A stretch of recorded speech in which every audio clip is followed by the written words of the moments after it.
Every body curious acknowledges that we are on the traditional territory of many nations, including the Mississaugas of the Credit, the Anishinaabeg, the Chippewa, the Haudenosaunee, and the Wendat peoples. Every body curious. In every body curious land, red blood cells float outside the window. Nadine turns to Ginger and Blue. Are you two seeing this? Whew, never a dull day. Anyway, what do you have planned for the weekend? She nods to the dolls. Oh, can you pass me my phone? Never mind. She picks it up. Hi, where are you? Hi, I'm waiting on you. No, we're supposed to meet here in Everybody Curious Land. Why can we never get this right? I don't know. We'll figure it out. Anyway, question, are you squeamish? No, why? I may be inside the human bloodstream. What? You know what? I will explain when I see you. Okay, so you're gonna get me and we're gonna go to Bob Rumball? Yeah, Okay. Let's do it. Okay, bye. Bye. Outside an old stone building in a car, Okay, we are here. Spencer. I'm so excited to hang out with me and Gaitrie. Me too. So I have been practicing some ASL. Show me. Hand to her temple, fists together with thumbs up and pointing. What does that mean? It means, hi, how are you? Oh my god, I'm so good. We should go inside. Okay, let's do Okay. it. Spencer opens his door. Oh! Oh my god! What do we do? I don't know. What do we do? It's too loud. It's your car! She covers her ears. What do deaf drivers do? I have no idea. They probably wouldn't even know. Ugh. Let's go. Inside, Spencer pushes his manual wheelchair. Where are we? It's like a mystery mansion. Nadine pushes on a wood-paneled wall. Are you looking for a secret passage? Well, you know there's one in here somewhere. Maybe pull one of those books. Ooh. She pulls one on a mantle. Darn. Where do we go? Check in here. Spencer opens a door to a room where young people sign to each other. He shuts the door. Maybe in here. Great. Nadine opens another door and they enter a kitchen where two adults sign. Hi! They smile and sign to them. Oh, it's nice to see you. Nadine does her signing. How are you? One nods and pulls her flat hand from her chin. The other makes circles with both hands with middle fingers bent. Me too. Excited. Nervous. Yeah, I'm nervous. They shake open flat hands and sign why. It's like nervous, excited. They both sign for excited and nod, smiling. The second person points to Spencer and mimes picking something up from a flat hand and touches her forehead with the back of her wrist. Yeah. Learn. Yes. Yeah. She signs 3 letters. A, S, L. Let's do S again. A. Fist with thumb sticking up, fist with thumb across the knuckles, and an L with thumb and index finger. Thank you. L. Thank you. They sign what Nadine says. Welcome to Everybody Curious. Spencer rubs his fists together end to end. What are you doing? Am I not ordering a coffee? No, you're making out. Oh, it's this. He holds them vertically and just moves the top fist. Wearing vulva costumes, B. Gemin, founder and owner Jooux Deaf Sexual Awareness Center, and Gaitrie Persaud of Phoenix the Fire, a theater community hub of IBPOC deaf artists. Young people introduce themselves. Xander has wavy brown hair and a side part.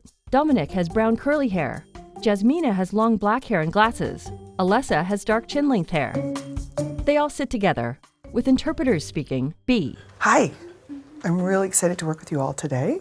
We have a lot of topics we want to discuss specifically related to sexuality. And we have 2 hosts joining us as well. Do you want to introduce yourselves? Nadine signs. Hi. My name is She spells it. Nadine, and I am a Black woman. I am a sexuality educator, and I'm so excited to have you all here with us today. Hi, my name is Spencer, Spencer, and I am a gay disabled motivational speaker and content creator. They shake open hands to applaud. Awesome. Very nice to meet the 2 of you. Yes, it's nice to meet you both. So before we go ahead, B. I wanted to discuss the environment we're in, this learning environment, make sure that everyone feels motivated, feels comfortable, feels brave, ready to listen, because we're going to talk about a lot of different topics today. So I want to talk about brave space. Have you heard that term before? A brave space? I've heard it, but I'm not sure in depth what it means. We use that space, often we'll hear about a safe space, right? That's a pretty common term. But safe space, I mean, I can't tell if you're feeling safe today, right? I can't tell individually how people are feeling. So I like to use brave, a brave space, a space where we feel comfortable, we feel motivated to participate, and that means we discuss our expectations and what we're going to do today. Yeah, me too. Alessa. I'm also excited to develop relationships with everyone here and see what people have been through, what experiences look like. You know, being able to be involved. I'm very excited to be here. I agree, says Gaitrie. Yeah, me too, says Jasmina. This is a beautiful opportunity, says B. What's one thing you really want the hearing community to understand? Wow. Jasmina. Wow, that is a good question.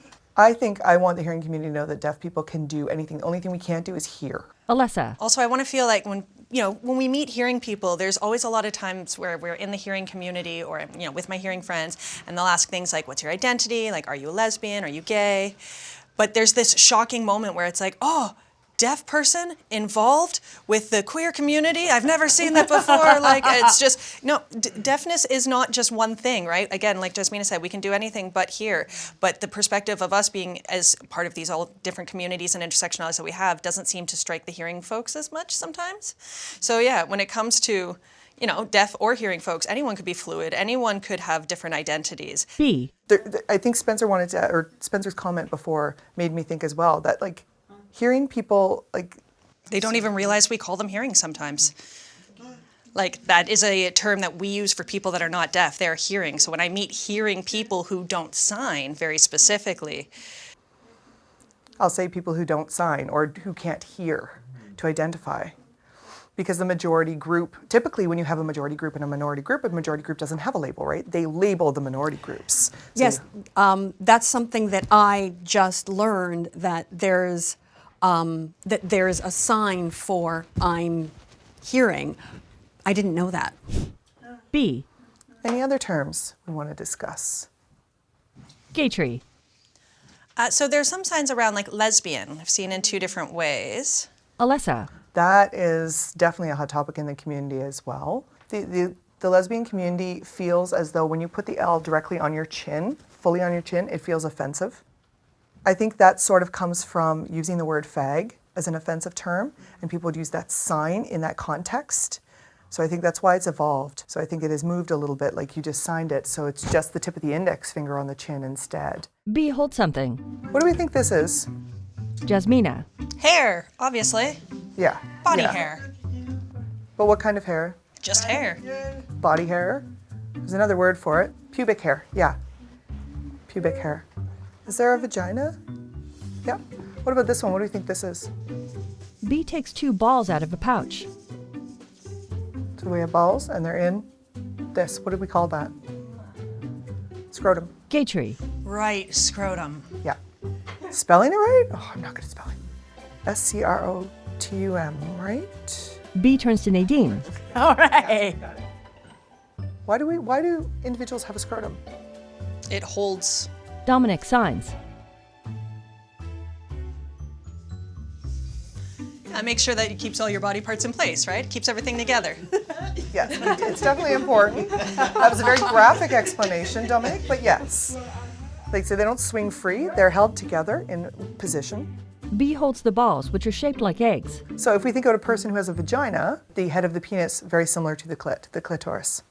So if we're talking about sperm and eggs, I mean, we are all from that same formula, right? We need sperm, we need eggs, that's where we all come from. And the sperm comes from scrotum, from the testicles. She keeps signing.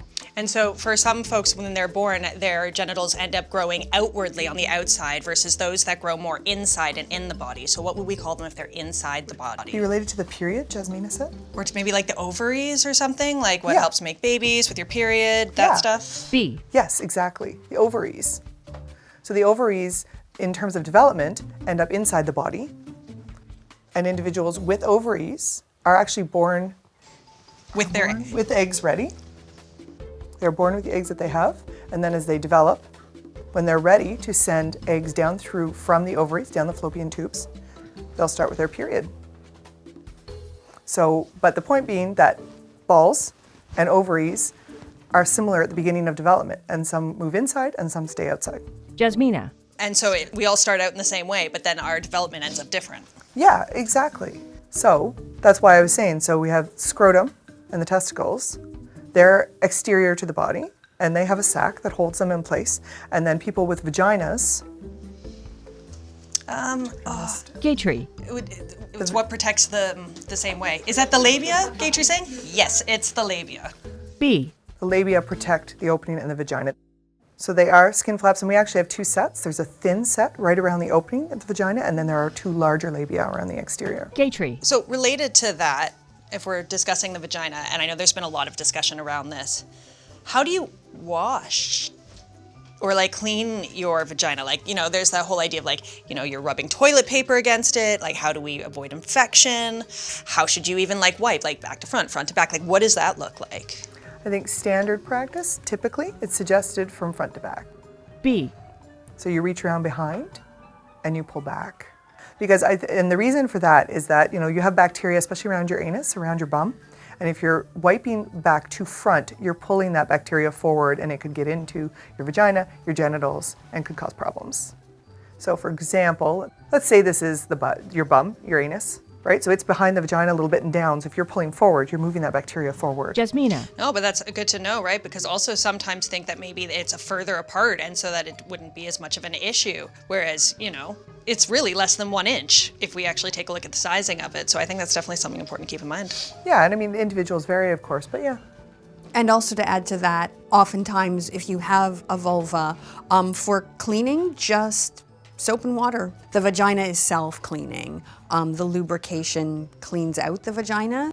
And it was interesting, right? Did you notice that Nadine used the word vulva? B. Did you want to speak to that, Nadine? Sure. The vulva are the outer parts of the genitalia. So it's the labia, the clitoris, the urethral opening, that's the hole that we pee through, and then the vaginal opening, which is the opening to the vagina. And then the vagina is actually that canal. So, you know, if someone was using a tampon, that's where the tampon would go. If someone's giving birth, if they're having a vaginal birth, that's where the baby would come out. So yeah, so we have the two words vulva and vagina. And in society, typically, the word vulva, people kind of react to a little more than vagina, but exactly that. B holds a fabric model. The vulva is on the outside. I remember we were discussing the the uterus, which is where you start your period and where that comes from. It's the hole that is leading to the uterus, that tube, that hole, pardon the interpreter words, is the vagina. It typically has its own mucus, its own lube that helps it be lubricated. And likewise, what you had just mentioned with the cleaning of it, yeah, you wouldn't necessarily go up in that, right? The labia in a cartoon vulva wave. Alessa. A partner that I have now, who is a CODA, which is a child of deaf adults, has deaf parents, came with knowledge about deaf culture. So that particular relationship is completely different. And at the same time, though, they're hearing, so sometimes they do need to be reminded still, because they are a hearing person, even though they have that deaf cultural piece, that reminding still sometimes needs to be done. And I'll ask, I tell them, you know, if I need support, which sometimes maybe I will, I'll ask for help, or I'll ask for you to be there to support me. But also within deaf culture too, like we want to be exposed to as much as we can. We want to gather knowledge, and that's how we get better and how we improve. And through communication, we can do that. I think it's really important that we both communicate our needs, deaf, hearing, in relationships, whether that's a friend or a partner, making sure that we communicate, you know, where we're coming from and what our cultures are and our backgrounds are and what we expect from a relationship. Jasmina. Yeah, I think we have to remember too, we can take our time having that understanding and making sure that we're having communication and that we get to know our partner really well. That doesn't happen fast for someone to be comfortable. It's not a rush. We can take our time. B turns to Gaitrie and Alessa. Okay, so here's the scenario. So the two of you, you're in a relationship and you've decided you want to, whether it's have sex or make out, you want to have some foreplay, you want to do something. And Gaitrie, you want the lights off. And Alessa, you're a bit more concerned because how will we communicate if the lights are off? So let's see what that conversation looks like. They sign with each other. Yeah, I'm ready. I want to take the lights off. Wait, no. If the lights are off, then like how are we going to communicate? If we're going to have sex, like how would we communicate? I can't see you then. Okay, well, so like if I want you to stop, I could tap your knee like this. And if it's something where I want you to keep going, I'll do more of a scratching. Oh, this is the first time I've experienced this. So what if I make a mistake? I mean, if we need to, we can turn if there's something seriously going awry, then absolutely we can turn the lights on, but I'd prefer to have the lights off. Okay, all right. Lights off. B. What do we think, everyone, from that scenario? Any other suggestions, any thoughts? Alessa. I think communication is important before the lights go off. To make sure that we know exactly what's happening and make sure that both are comfortable. One person shouldn't decide what it's going to look like. It should be a conversation. So both should feel comfortable with what we've decided, and once we agree to that, then we can move ahead. Because I think if one person is deciding, the other person is already uncomfortable. And what if it's your first time? You want to be respected, you want to feel comfortable as you go into it. So, Gaitrie. You want to have that trust built as well, right? That communication and that trust for the relationship. So you really have consent to make sure it's a successful activity for you both. And it also can help reduce that awkward feeling, at least in my experience. Jasmina signs. Jasmine is adding, yeah, and also too, people do make mistakes, so we want to remember that, and people are learning. So next time you may do things a little differently, or you'll remember how it was done, or you might improve the way that you communicate. It's nice to have someone, that it's okay to ask questions. Sometimes parents can be really awkward, or they don't answer the question, or they don't want to talk about it, or they don't want you to be in that situation at all, so they shut it down immediately and tell you why you shouldn't be doing it, and it's not a good decision. And it's like, that's fine, but I still have the question.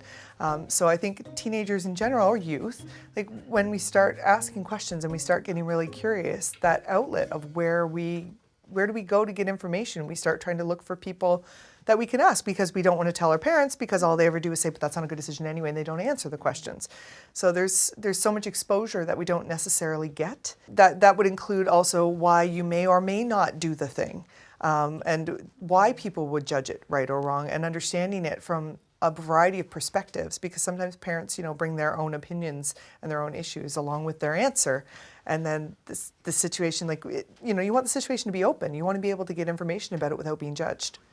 Gaitrie. Yeah, wow. Looking back, I'm realizing, when I was 18, there was so much that I hadn't learned about when it comes to sexual education, different methods. For example, the morning after pill. Does anyone here know what that means? Alessa, Xander, and Jasmina nod. I have reached age 18 and I had no idea. I had no education around that. There was never someone who came into class and was like, hey, here's how we're going to put on a condom. Here's different kinds of contraceptions. There was nothing like that. And so I'm curious if you feel that there's something like that for you at this point. Do you have someone who comes in and talks to your class about this?